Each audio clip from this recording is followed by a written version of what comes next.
All right, in this lesson we're going to look at the difference between two different types of measurements that we deal with on a regular basis in physics.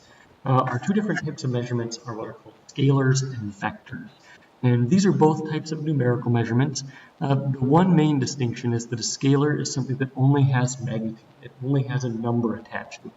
Some examples of scalar units, things like distance, speed, temperature, mass, energy, work, and pressure. There's no direction attached to it, it's just a number. If something has a mass of 5 kilograms, there's no direction attached to that mass. Or if you travel 5 meters, well, the distance you travel is 5 meters.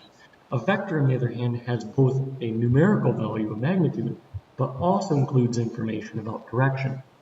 If I said something like, I traveled 5 meters to the north, that's a vector called displacement.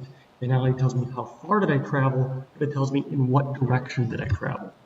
So the easiest way to think of a scalar versus a vector, I think of the distance displacement difference.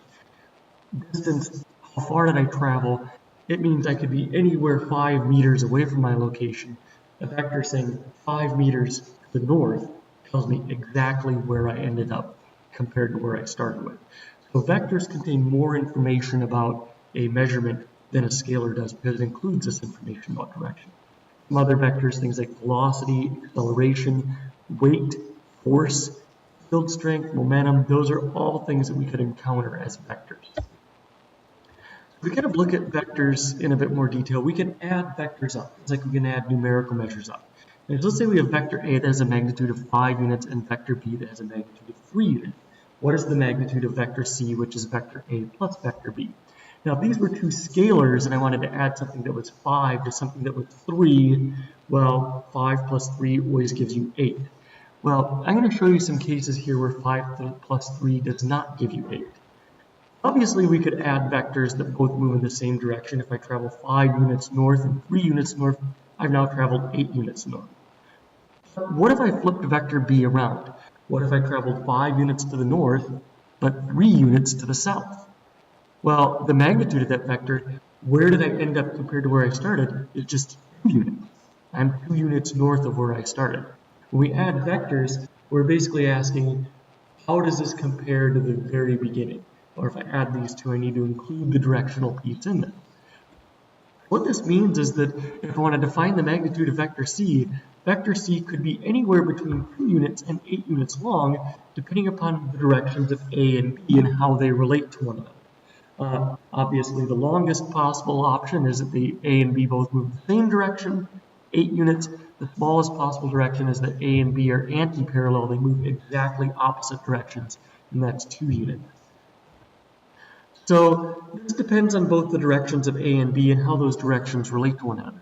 So we need to come up with some more sophisticated techniques to add vectors than to do something as simple as 5 plus 3, which is all you need to do to add, which is the only thing you need to do to add scalars. So the first technique we're going to look at is what's called graphical addition. And so in graphical addition, I draw the vectors out, and then I put the vectors together and figure out, well, where did I end up at the end of B compared to where I started at the beginning of A? The first technique is what's called the tail to tip method, or the tail to head method. In this case, I put the tail of vector B on the head of vector A.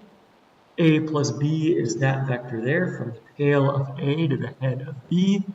And so we get the vector A plus B if we want to know vector C. In the graphical addition method, I would draw A and B to scale, make sure their directions are correct, use a straight edge to draw AB, and then measure AB. We'll actually practice this technique. The second technique that we would use is either the tail-to-tail method or the parallelogram method. The reason why this is the parallelogram method is you now need to take B and project it over here, take A and project it over there. So basically put the tail of A and the tail of B together and then complete the parallelogram. There's the vector A plus B. And so we can do the same trick that we did before. So one way we could add vectors is by doing graphical addition. What we'll look at in kind of the next couple of sets of lessons is we'll look at a second method to add vectors that is, I think, a little more numerically robust and mathematically robust. This method requires me to have a straight edge It requires me to have a protractor. It requires me to have something that I can measure lengths with, and it requires me to do those types of measurements very precisely. There are other techniques that we could use mathematically to add vectors together.